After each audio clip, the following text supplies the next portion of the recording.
You block any celebrities this week, Samir? After that Tom Brady roast, I might at this point. Men go mad. He's gone mad. Madmen. You're mad. The man's mad. Madmen. I'm mad. Yeah, man, Block Talk is trending. It's like I didn't realize that it was gonna cause such a stir, but the Met Gala was this like District 12 or what's the district from Hunger Games? Is like over, yeah, like One, yeah, I think it's like one. whatever it is. Yeah, they were completely decked out with some insane pieces, and it's caused quite the stir, man. So it's like you know how it all started, right? Kinda, but tell me more. Okay. So this influencer, Haley Bailey, she is just some hilarious videos and stuff. But she went to the Met Gala and kind of like a rags to riches thing. Like, I mean, she was just like got started as an influencer. Now she's at the Met Gala. But she went as Marie Antoinette, and she said something on her video, and I didn't really watch it, but it's "Let them eat cake," right? And it's alluding to the historical moment where there was a bunch of starving people, and they asked Marie Antoinette, "What would you like to give the people?" Because there's a big celebration thing going on, and she said, "Let them eat cake," as if it was just like peasants, right? Like, just yeah, sure, give them some cake, and it really pissed a lot of people off because the I mean, people are having a hard time paying for groceries now, and then these celebrities are going to the Met Gala paying $75,000 for a ticket. 75K, man, for a single ticket. And not to mention what they're wearing, the accommodations while they're, in New York and stuff. It's absolutely insane what these celebrities do. And they built all of their all their wealth and everything through their followers and through their communities. So now they're just like completely switched on its head, and all their followers are saying block them. So like Kim K lost like over 3 million followers already in this 1 week. Mm. It's totally nuts. I mean, it's starting to make a lot of sense when you think about how many influencers out there that they do have a little too much influence, right? And I think Kim K is probably one of them, that she has garnered her type of reputation and has raised to that type of popularity. I mean, we've talked about Taylor Swift a lot. She can literally shift GDPs in countries. Is it okay for any one singular person who's not qualified to have that type of power have that kind of power? And it's kind of a scary thought of how much power these influencers have. And it seems like people are fed up about it, and they're finally doing something about it. But yeah, I mean, this is going to change a lot about, I mean, tying it back to marketing, like how much of advertising goes through these influencers, and how many brands are in these guys' ears. It's gonna be a big shift if this is gonna have like a big ripple effect on how we see advertising, especially on social media. Yeah, it's really nuts, man. There's just like a lot going on in general, but the common theme that you see happening, whether it's these like encampment things happening at all the universities, you just see people pissed off right now. Like they have just had it, whether it's with celebrities, with politicians. I mean, and what the unfortunate thing is, like, they're still using. They're hoping that these protests and things will work, and it's my gut tells me it's not going to work the way it did in the civil rights movement, the way it worked, during Vietnam and all. It just like those actually made impacts. Like the celebrities and the people in power are just kind of like, this will blow over in a week. I'm going to just ride it out. And it's like, it's that same mindset of, oh my gosh, we got to do something is gone. So, I mean, it's really interesting how that's going to affect consumerism altogether. Like Starbucks has taken a huge hit, and people are saying it's not because of their ties to Israel and stuff, but there might be. I mean, like, it's just something may change, but may not. I don't know, man. I think you're right. I feel like there is a little bit of this like kind of a revolution culture or something in the air, where like people are just tired and fed up of how the world is today, and instead of just like moping about it, they are actively doing stuff against it, and it's working. Honestly, it is. I think the Starbucks one is a good example of that. And we're going to keep seeing a lot of these normal people continue to make big change. And to your point about like, influencers kind of riding out these negative waves, who is influential today will not be influential tomorrow. And I feel like that's the big change that's happening today is there's a rotation of who is in power and who is not. So then Yeah. these influencers are doing everything they can to maintain their level of influence. But you have all of these people who are creeping into their territory because that's the kind of environment that we live in today is one slip up can completely damage your reputation and there'll be someone else to come sit at that seat. And everyone is lined up ready to take it, right? Everybody's lined Yeah. up to get that next ticket to the Met Gala. So yeah, I mean, it's kind of a scary thought, but it's in some ways I feel like it's good fight. It's a good fight to fight. Yeah, it really is. I mean, you talked about the Tom Brady roast. Like that was seeing Kim K get booed there. Like she didn't have to do that, right? Like she could have just been like, "I'm gonna stay back," but like she's a celebrity that understands negative comments, booing, that it all adds to her to her brand deals. Like she gets so many eyeballs, right? So she'll kind of take those punches. What Block Talk makes it so different is like they're saying, I just don't even want to see you anymore. Like I don't even want to hate on you. I just don't want to see you anymore. And that I think has a larger effect on the celebrity, which is pretty amazing to see. I'm participating. I've blocked a couple celebrities. I'm like, not for any reason. I'm just for solidarity, you know. The celebrity that comes to mind who does not know how to take the punches is Jennifer Lopez. And there's so That's much true. about her with this tour and then this movie, and then I think I saw she was going to be on like the Today Show or Good Morning America or something. That girl just won't go away. Like how much clearer can people make it that they are tired of seeing you in the public eye and they're doing their best to get you out of it? JLo, take a break. Just go sit down. You don't need to be in our face all the time. You don't need to work so hard at trying to be relatable and relevant today. Like this whole like fake New York thing that's going on that people are exposing her for that, and then like selfishly pushing herself to be as relevant in the mainstream. Like just stop. It doesn't need to be that way.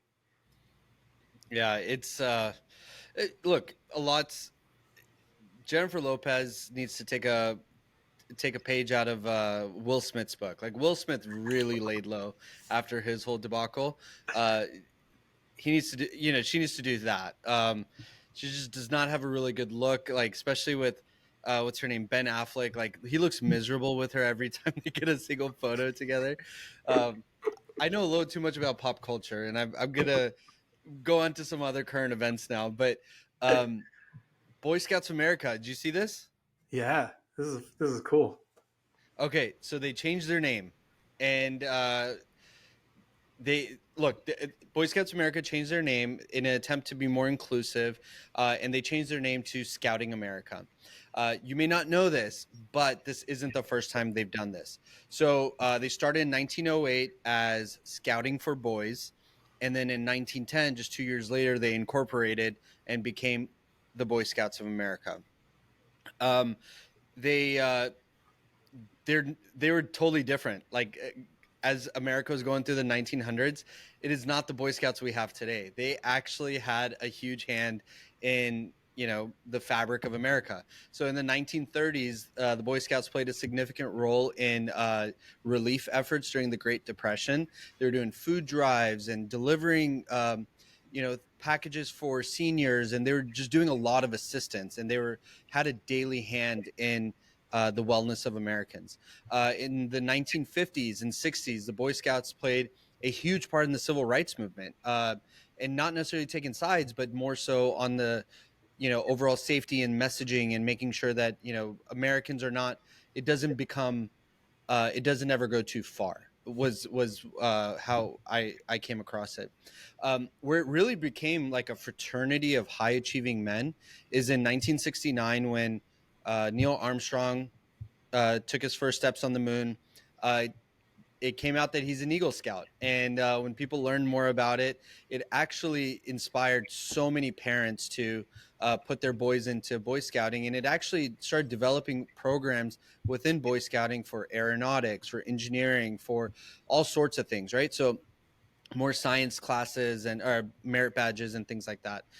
So this really just like went from, it catapulted Boy Scouts from community service and like the good guys to like bunch of badasses, right? Um, and then in 2017, this is when they first like made a big move. They started admitting girls, and you remember that, right, Samir? Like Yeah. it came out with an announcement that we're going to let girls into our program. It caused quite the uproar, but mixed feelings. Honestly, that was like a good thing at the time. Is like being more inclusive, letting girls in. There was some clear concerns, like how are like these kids who are going through puberty gonna like camp together and this and that. It was like all sorts of question marks on that, but it seems like it's worked, but hasn't worked because what's happening in the 2020s is that they're um, they're on a decline. Like their membership is on a total decline, and it seems like that's what just led us to what the announcement they made this week. So they changed to Scouting America. I don't want to be a boomer about it, Samir, but I don't get this. Like I really, the only thing I have to say, I'm an Eagle Scout. I love Boy Scouting. I think it made a huge impact on me as a person, as a dad, as a husband. I learned a lot of life skills through Boy Scouting. I mean, to be honest, like there was a lot of traditional gender role things and about being a gentleman, about how to tie a tie, how to like provide, how to about finances, and how to be a fixer in your home, right? Like you do things around your house and you fix things and plumbing and this and that.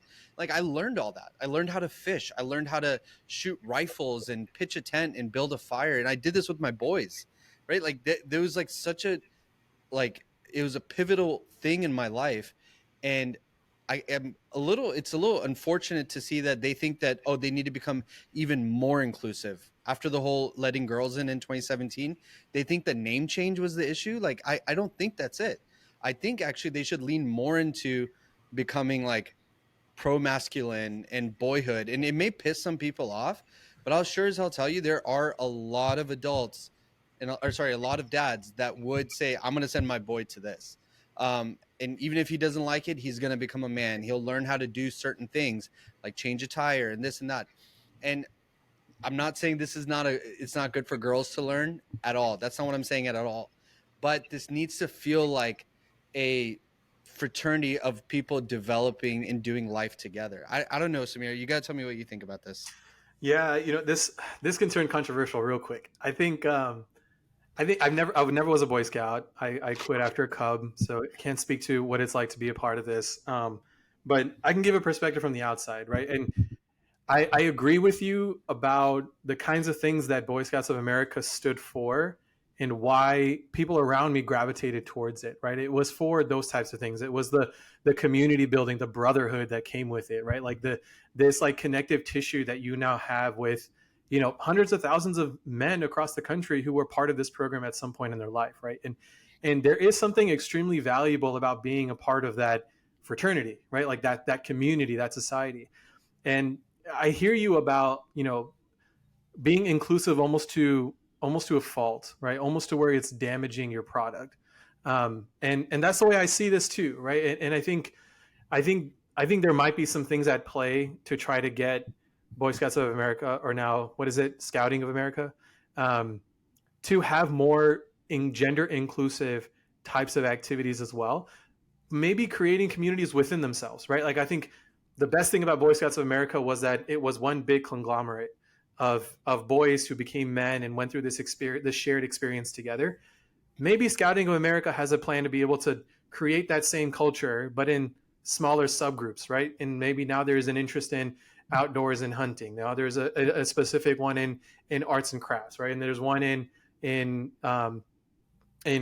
work and profession, right? I'm just making it up, but maybe that's sort of the plan, right? I think there is a pro of being inclusive, of expanding, because now they feel like they have a lot larger of a pool of audience to appeal to. But it's going to take a little bit to see like what exactly is their product now. I think they're kind of getting lost now that they have made this change as to what they offer and how are they going to appeal to people. And you can it's a typical advertising 101 too, right? You can't appeal to everyone. You have to be targeted in your approach, and by doing this, I don't see who they're targeting, right? And then if you don't know who you're targeting, you don't know anything about them. You don't know about what makes them tick, what makes them go, what makes them love it, what's their passions. You don't know what everybody believes and thinks and feels. You can't figure that out. So I would hope that there's some sort of targeting strategy coming from this. But maybe they just wanted to cast this wide net and see what sticks and then build a product around it. I don't know. I don't know what they're thinking. Yeah, I mean it's pretty like I always want to believe there's a lot smarter people than me, and we can just sit, or than both of us actually, that make these huge changes that get people talking. Um, but this just feels like I mean, so I'm a few years ago, if you were a MAGA influencer, and what I mean by is like you were a conservative voice online, you were getting slaughtered. Now it's the common thing to do. So I think this whole like let's become even more inclusive is actually the opposite way of trending. Like it is all about finding your clan now and finding your you know your tribe. And I think they just need to lean into, hey, we want to we want to attract the parents and the dads and like who want to develop masculine boys and manly men, and like the traditional way. And it sounds silly, I get it, like I know it sounds silly, but it really doesn't if you consider it from the perspective of you can't be everyone or everything for everyone. We talk about it all the time on this show, where it's like, you know what Bud Light did, like you become irrelevant. Like lean into one thing, and even if you think that you're gonna you're not, you know, you're gonna close the it's gonna decrease your enrollment even more, I think you'd be surprised because more people would be like, hell yeah, I was waiting for you guys to do this, you know, and I'm gonna join again, or I'm gonna make sure my son joins. And so that, I don't know, man, like I think some of the kids are getting robbed of a good experience. And look, there's already the Girl Scouts. Like, let the Girl Scouts be the Girl Scouts and let them attract the girls. They need their sisterhood too, right? And so, boys, there shouldn't be anything wrong with being like learning certain life skills on how to do plumbing, how to do this and that around the house, how to like whatever it is, or engineering for that matter, right? Like, and if a girl really wants to do it, great. Boy Scouts is you can still do it, but you know what? Girl Scouts teaches it too. So it's really about those lifelong connections and the activity of doing it together. Just it's different. So Yeah. I think it's a really fine line in the debate of discrimination versus targeting. yeah, And we see this a lot in how brands have avoided and sometimes have had to deal with crisis when it comes to being accused of being discriminatory, or just doubling down on the audience that they know, right? Like we can think of a million products that are catered towards a specific audience. And the problem lies where when you feel like you are excluding a certain group of protected people. Is that the kind of pressure that Scouting of America was facing? I don't think so. But I do think you're right that like they swung too far to try to be right for everyone. Yeah. And they didn't want to fall into the trap of being seen as discriminatory. When in fact, I think they were just being really good at providing their product to a specific target. And there's going to be some people out there who say it's discriminatory, right? There's going to be people who hate it. And those people tend to be the loudest, and they probably felt afraid. And, you know, I think some of the examples that we'll get into here today have something to do with brands being afraid of what the revolt could look like. And the one that I'm thinking of is Eskimo pie. This is a really interesting one, you know, coming off the heels of the Black Lives Matter movement in the summer of 2020. There were a ton of brands that renamed and rebranded themselves away from racially insensitive terms and images. And, you know, the big ones that we heard were Aunt Jemima, Uncle Ben's, right? But Eskimo Pie, the chocolate ice cream bar, it's owned by Dreyer's Grand Ice Cream. It's a 100-year-old brand. And the name Eskimo was commonly used in Alaska to refer to the Inuit and Yupik people. But according to the Alaska Native Language Center, the usage of the word Eskimo today is unacceptable by most Alaskan natives. And it's because it was a colonial name that was imposed by non-indigenous people. So what they've done is that they've changed their name to pay homage to the co-founder, Joseph Eddy, and it's now called Eddie's Pie.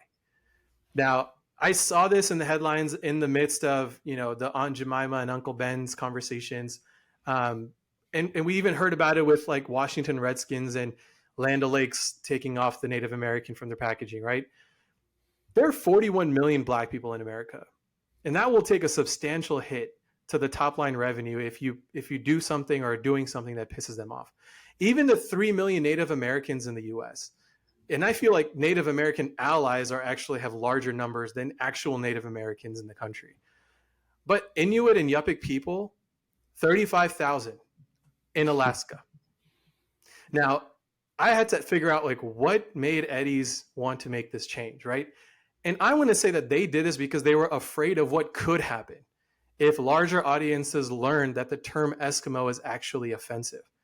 The brand had been around for 100 years, but the Inuit people officially designated the word Eskimo as inappropriate back in 1977. NPR wrote an article about the word Eskimo being racist in 2016, but no change until 2020 after all of these other brands were being dragged. It's disappointing to see brands try to get by as long as they have until they are forced to do the right thing. Dreyer's head of marketing said that we are committed to being part of the solution on racial equality, and they recognized Eskimo as a derogatory term. There is no commitment to a solution. You just wanted to avoid a bigger problem that you saw brands around you having to deal with. And I had a real big problem with a lot of these brands who finally made these changes only after they were being forced to. And then they come out with this like heavy moral compass saying that they want to do the right thing and want to support these people and do these things that are right. No, I think you were just afraid of the backlash, right? Everything ties to the top and bottom line of the business.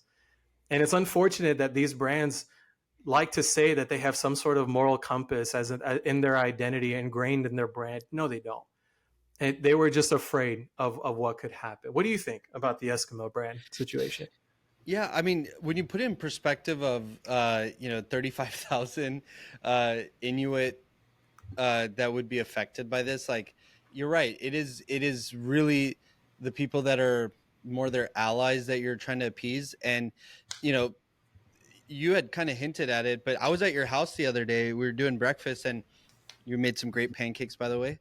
And I looked at the bottle and I was like, oh, is that, I was like, give me the Aunt Jemima's. And then, and I looked at it, I was like, oh no, it's Pearl Milling Company now. And I'd forgotten that they went through a name change, but it's a similar situation. I mean, this is like, this kind of ties back to where this kind of sparked because of the Black Lives Movement, right? So in 2021, they did this change after George Floyd thing happened in 2020, and everything came under the spotlight. I get it. I mean, like 41 million African Americans, and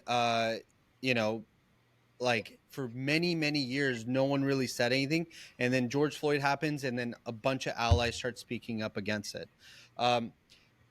It should have happened a while ago, but these kinds of things don't, right? Because you're like, there's a bunch of executives sitting up top. They're like, don't fix what's not broke, like everything was working fine. We're gonna keep the ship going until they hit that wall. So, I mean, there is some like racial slurs with Aunt Jemima. I get it. And Mrs. Buttersworth, similar situation where they, the bottle shape and everything, just mimicking like an elderly Black woman and things like that. Like it was tasteless.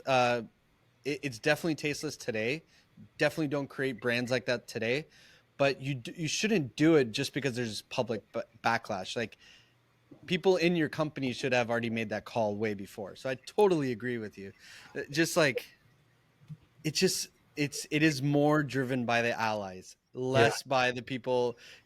Have you seen that one video? It's hilarious actually, where there's this guy. He wears. He he's like wearing a poncho and he's wearing a sombrero and he's wearing a mustache, right?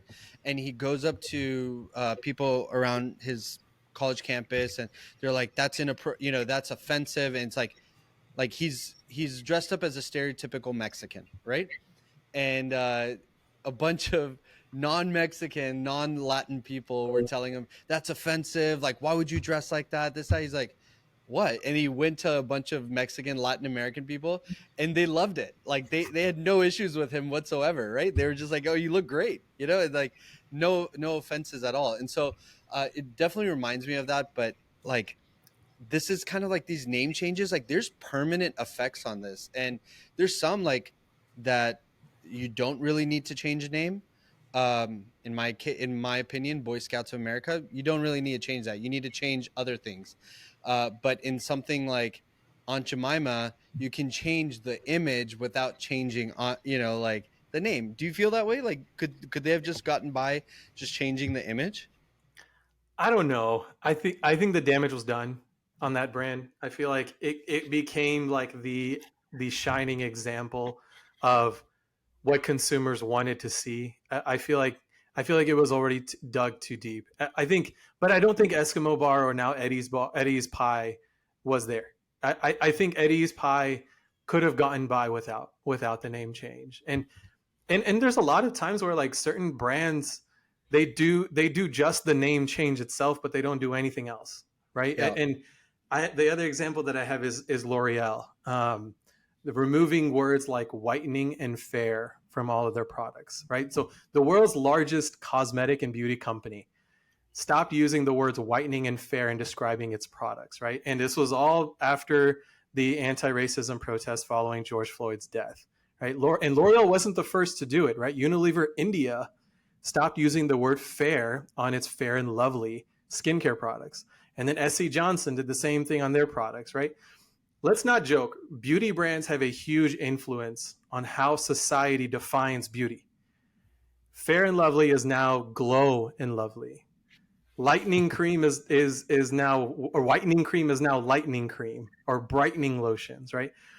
These names can change, but what hasn't changed is the beauty industry's push to maintain the desire for lighter skin. It is an $8.3 billion market for skin lightening products. And none of these companies are dumb enough to discontinue these products. 300 million people buy Fair and Lovely every year. Now, I think it means something to remove these words from our vocabulary, right? And I think that's what the intent was. We should not describe ourselves as whiter or fair, right? That's the intent. But it doesn't do what these brands are saying they're trying to do, right? Oh, I'm being positive and inclusive, or we're removing the singular ideal of beauty. No, you're not. You're just satisfying because you don't want to deal with the backlash that'll come if you stayed fair and lovely, or if you kept using the words whitening cream. What you didn't do is stop continuing to push this brand out there, or this desire for lighter skin is the standard for beauty. And these brands capitalize on this. They have for years, especially in the darker skin markets of the world. So oftentimes, like, the name change is the bare minimum that these brands can do. But if we look at their overall business and how they operate, nothing's changed. And I think we would be ignorant to think that it would. Yeah, I mean, it's just like putting a Band-Aid, right? Like you're just getting people to stop talking about you and like not, just appease the population. But you're right, there's some DNA things that need to be fixed.